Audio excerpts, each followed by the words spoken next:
Probably not showing up. You're not seeing that yawning helmet in the area.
Okay.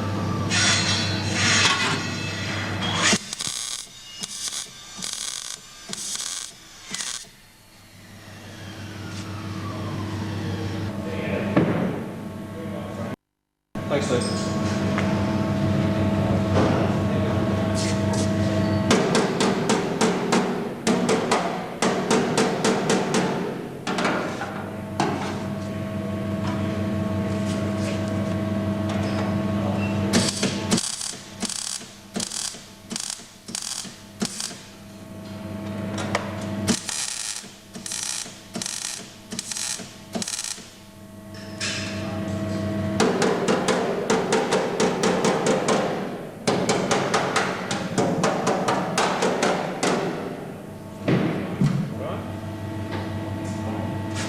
Okay, great.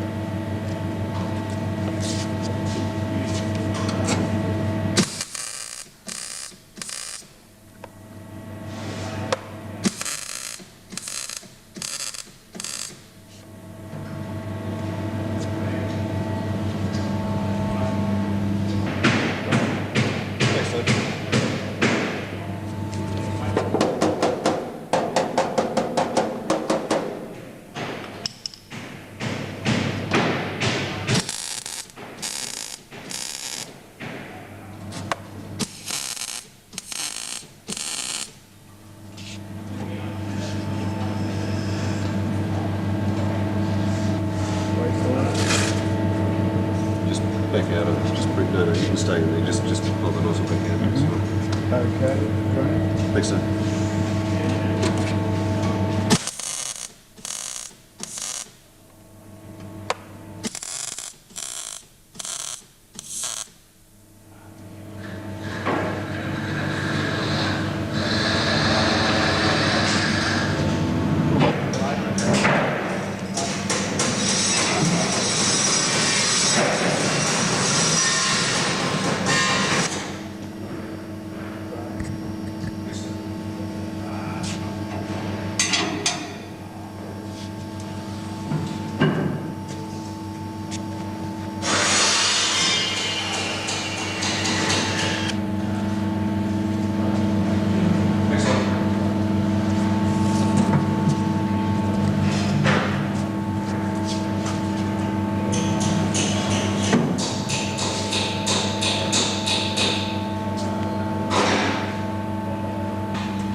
Yep.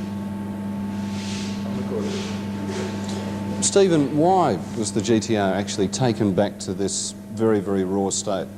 Well, to actually work on the car and to bring it up to a race car that is satisfactory for our use, we have to strip the car completely and then bar it out with that roll cage and seam weld it properly to give it the strength it requires. What happens if, what happens if you were to run the car the way it was at Bathurst when it was just a road-going car with just its spot welding?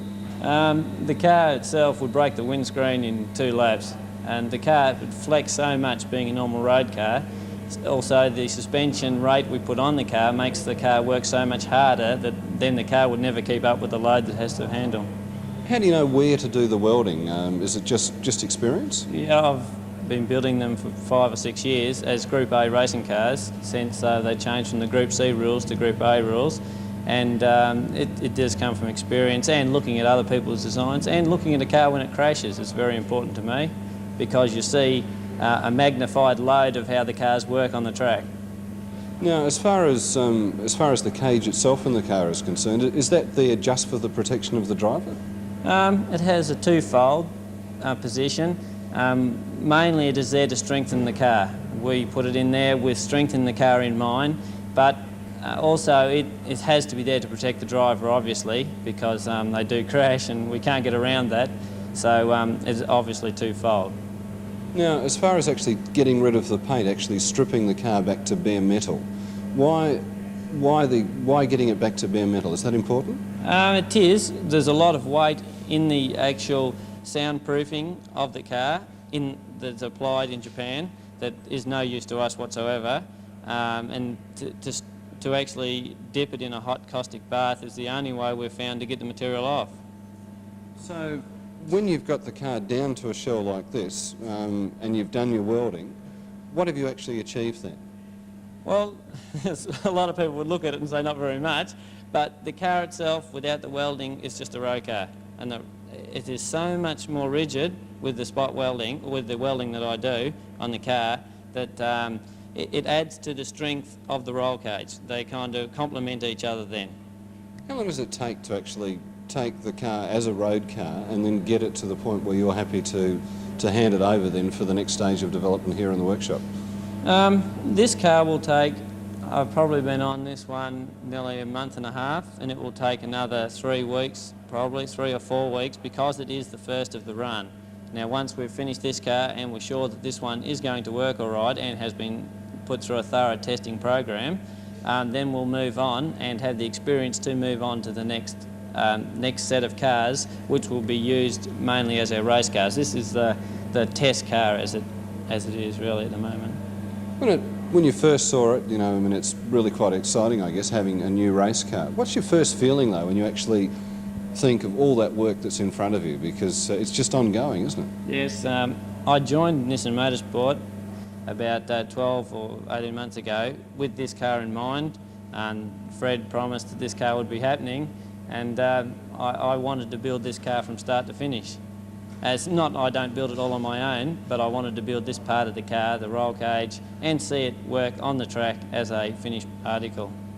And when you do see it on the track, how do you think you're going to feel? I mean, what will be the feeling when you actually see the car out there, not, you know, in the track being proven, then on the track, you know, in racing? Well, I don't like to get big-headed about it, but it is a definite feeling for sure that you've actually achieved something.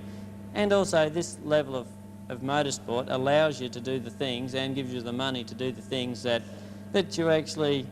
you require the money to do it, and you have to come up to this level to be able to do it the way you want it. And you can't do it. There's 1 or 2 teams in Australia that can do it. From your point of view, just in terms of body fabrication, the side of the work that you're involved in, how different is the GT-R? To me, it's quite a good car to build. It is designed more as a racing car than other cars that I've worked on. I worked on like the Commodores from the VLs and all through that range, and they were a road car, and they were quite difficult to build, to take them from a road car to a racing car, because there's so many alterations you have to do and so many compromises, where this car is more built as a racing car, and therefore it should be inherently better to build as a racing car. And that's how you found it? So far we have, yes, but we haven't run it around, but everything looks like it should be the car. It should have enough power to do the job, with the 4-wheel drive and its other features. The car's body shell is smaller. Instead of being a great body shell with a small engine, it has a lot of power and it's a fairly small body shell, which makes it a fairly high performance vehicle too. So you reckon from where you're sitting, or where you're standing now, it'll do pretty well? Well, we're quietly confident. Obviously it's got to go a long way yet before it's actually proven as a racing car, but I'd like to think it'll go quite well. Great. Superb. I mean, particularly with videotape, it's quite a cheap medium. You know, Yeah, the old film days you could only... No. The old film days you could only get 10 minutes of film in a... You know, 10 minutes 40 in a 400-foot roll or something. And so always, you know...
virtually put away.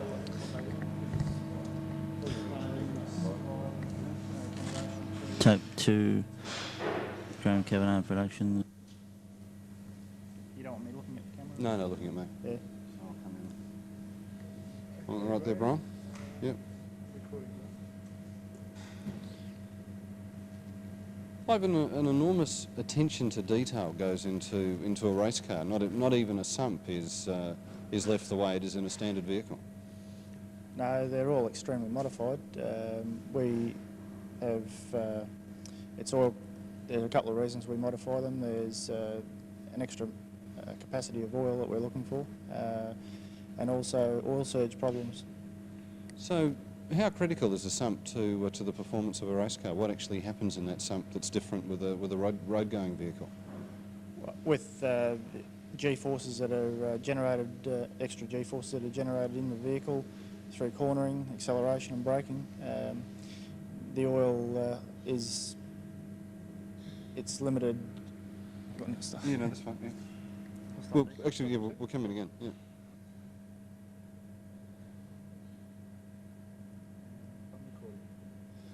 Ivan, with a race car compared with a road-going car, there's an enormous attention to detail. Not, and that even includes the sump. Yeah, the sumps are modified for a couple of reasons. Oil surge is one, and oil capacity is another. What's actually happening in a race car that's different to a road-going car? With the extra acceleration, cornering, G-forces are greater. We're trying to minimise the sloshing of oil in the sump, so that the engine is always supplied with a positive pickup of oil. Also, we've got oil being discharged through the breathing system, and we're trying to eliminate that as much as possible, particularly in long endurance races, just for the life of the engine. Now, what do you actually do to the sump? I mean, what do you actually do to it? We fit windage trays and baffles. We extend the bottom of the sump, giving the pan greater capacity, oil capacity. How much work is involved in it? It's not something that you just do in a few minutes, is it? No, it's very time-consuming. The sumps are quite intricate inside. You'd probably be looking at a week's work to modify a metal sump. That may not necessarily be right first time round, so the first version may be modified time and time again until it's exactly right. Just how sophisticated is the work that goes in to automotive engineering at this level, where parts are being modified to get better performance out of them? From a production point of view, the cars are very how could I say it? They're very competitive, but to make the car competitive in a sense where it's right through the duration of the event, things need to have more detail put into them, suspension, the chassis, everything, engine. It's a big, it's a lot of work. Are you learning all the time too, actually seeing different ways that you could do things, just testing new ideas on things as basic as sumps? Oh, for sure. The car they all go through an R&D program where you're constantly developing the car.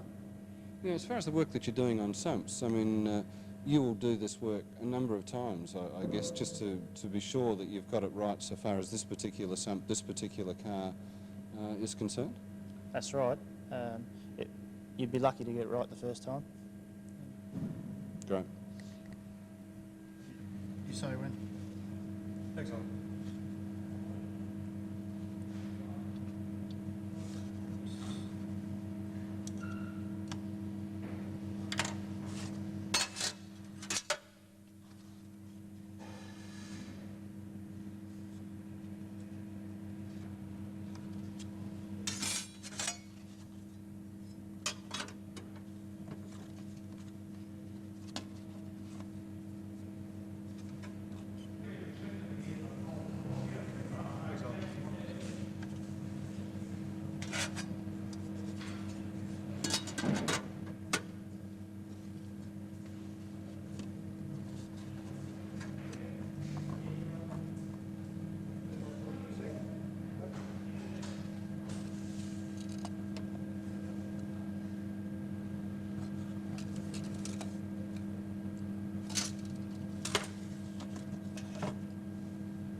Eric, now that the engine and the gearbox are out of the car, what happens from here?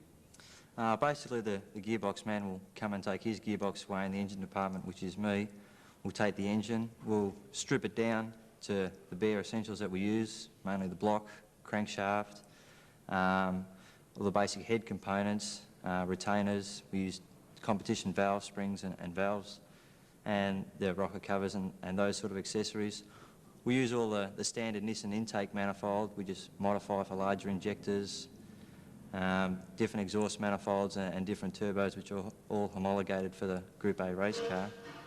And it'll run on the dyno, and the development of the engine is still something which I've planned in my head, and the other 3 engine builders, we're all thinking about what we're going to do. So basically we'll just run it at the standard sort of engine specifications and hopefully improve from there. So what do you know about this engine? Do you know all that you need to know, or are you only at the beginning of learning what you can do with this engine? Well, I know a lot from racing last year's RB20 engine. This engine is very similar. I have a lot of data back from the Japanese who are racing the car at the moment, and they help us out.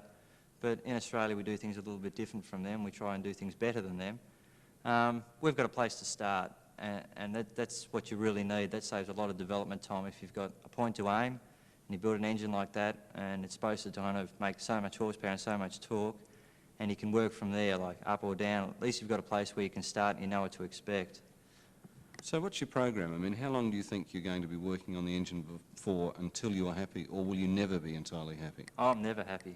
I'm never happy. Like, even with the RB20 engine we're racing now, I was developing over Christmas trying to find more horsepower, and really that car's finished for us. Like, we're not interested. We're going to develop our new race car, but like, I'm never happy. Every time I put an engine on the dyno and it's going into a race car, I always try and find that little bit more, always. But back on the RX, I think I'd be disappointed if I can't build the first engine and make 500, 550 horsepower kind of straight off. And I hope from there, like the Japanese say, they're making kind of 610 horsepower. And I can believe that, like looking at the engines which I have apart, I think that's possible out of that engine.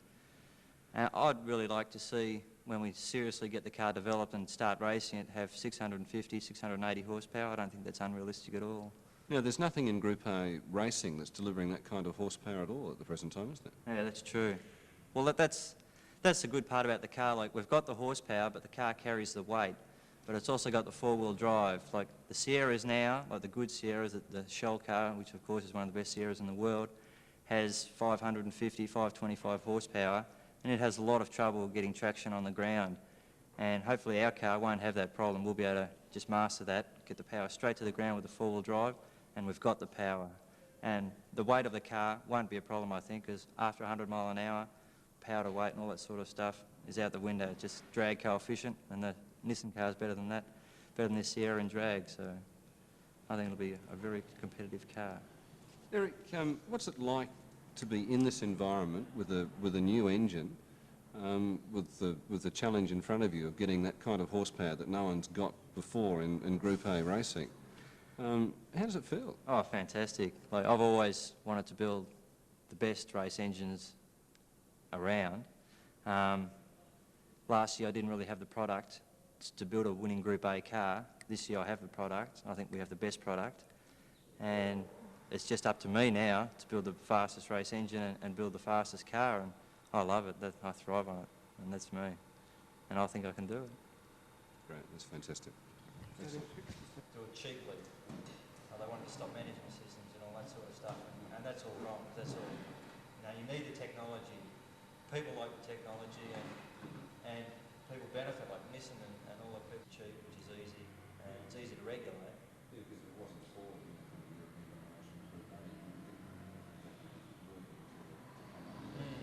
Oh, for sure. But I hope that this car is as good as what we all say it's going to be. We can go overseas and prove that Nissan Australia can build the fastest cars.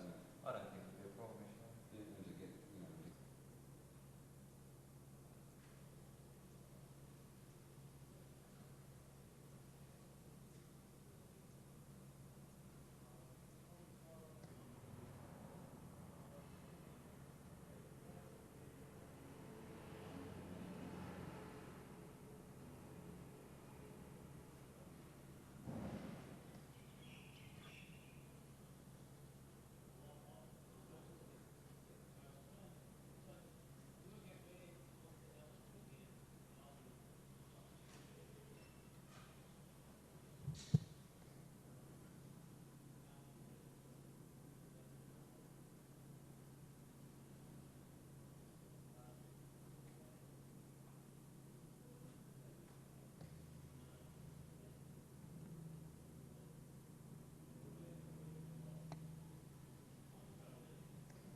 Look me up.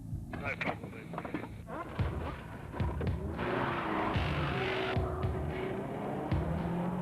181 at turn 1 and 176 at the exit of turn 2. Pressure, maintaining at 4. The record situation, up until the 3-hour mark. Okay, Hutch? With 7 drivers and 2 cars, Nissan Australia set out to demonstrate the performance and reliability of the locally built Pintara. The aim was to run non-stop for 24 hours at Melbourne's colder Thunderdome. This was to be the ultimate test of endurance, both for cars and drivers. The object of the Nissan Pintara 24-hour record challenge was to better Australian speed and distance records, including the prestigious 2,000-mile mark. Never before had an Australian-built car beaten 2,000 miles in a record run sanctioned by the Confederation of Australian Motorsport. Except for the fitment of safety equipment such as roll cages and additional gauges to check engine performance, the cars were production models. Logistics and planning was the responsibility of team manager Greg Siddle, who brought 20 years of international experience to this vital task.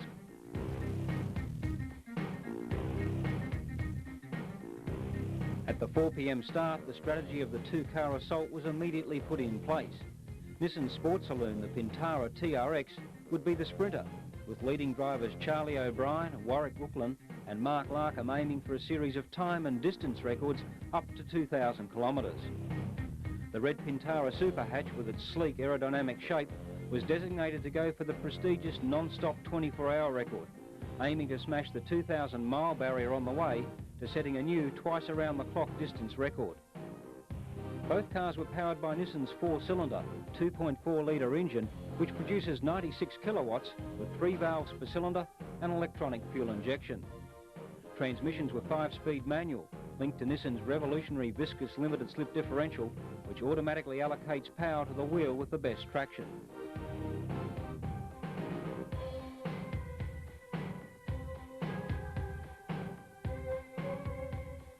In the pit area, Yokohama were on hand to supply tyres that were up to the demands of running average speeds, well in excess of 150 kilometres per hour on the high-banked 1.7 kilometre Thunderdome Oval. A sports suspension package is unique to the TRX in the Pintara range, and it took just 18 minutes, 19.4 seconds, for Mark Larkham to better the 50-kilometre record, averaging 160.9 kilometres per hour. This bettered the time set by Toyota's Corolla, and during the course of the 24 hours, both Pintaras were to eclipse many of the marks set by Corolla and Camry.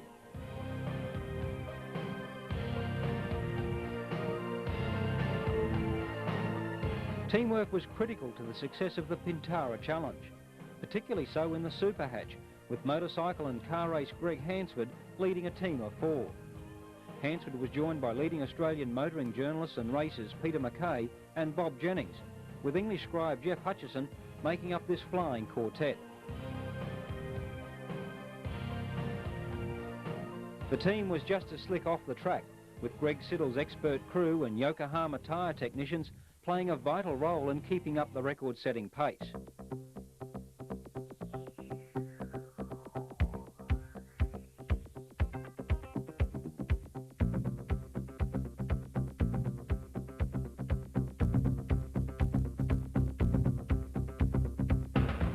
Even before nightfall, O'Brien, Brooklyn and Larkham had added the 500-kilometre record to the list, taking 46 minutes off the old mark with a new time of 3 hours, 7 minutes, 59 seconds.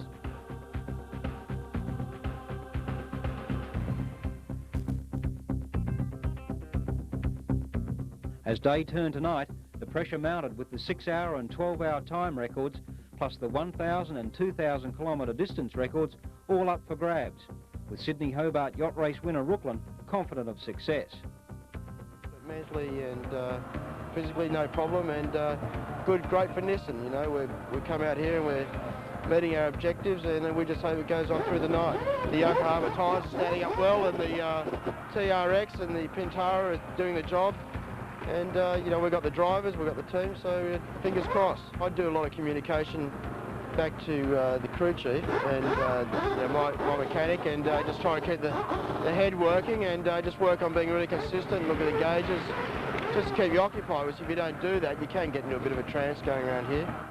While O'Brien, Rooklyn and Larkham paced into the darkness in pursuit of the sprint records, the Pintara Super Hatch made its relentless assault on the twice-around-the-clock endurance milestone. The evening atmosphere was tense as Hutchison ended a long wait to get behind the wheel. When he finally had his turn, Hutchison carried on the good work by Hansford, Mackay and Jennings, at one stage completing a marathon double driving stint of 3 hours, carrying the flying red Super Hatch towards dawn on day 2. Boss, you must be going on petrol motor, are you? I'm on the way in. Okay, we're ready. Just remember the entry speed, Hudson. Put your blinker on if Charlie's anywhere near you.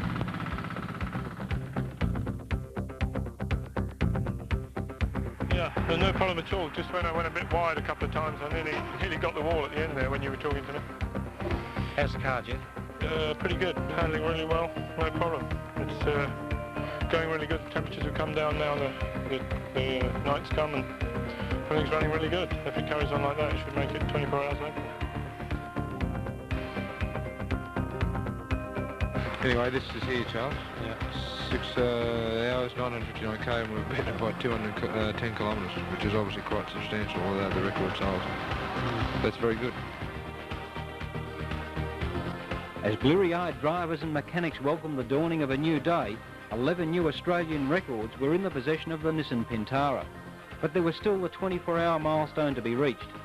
Clearly the Pintara was on target to be the first car to cover 2,000 miles. But just how far could the Super Hatch take the distance record? With speed still averaging in excess of 150 kilometres per hour, the seemingly tireless Hutchison prepared to hand over to Hansford for the final run to the finish. The tension eased as the final minutes ticked over, with Nissan Australia Managing Director Leon Daphne welcoming Hansford with the checkered flag. Confederation of Australian Motorsport officials confirmed a new 24-hour endurance distance of 3,610 kilometres for the Nissan Pintara Super Hatch, at an average speed of 150.4 kilometres per hour.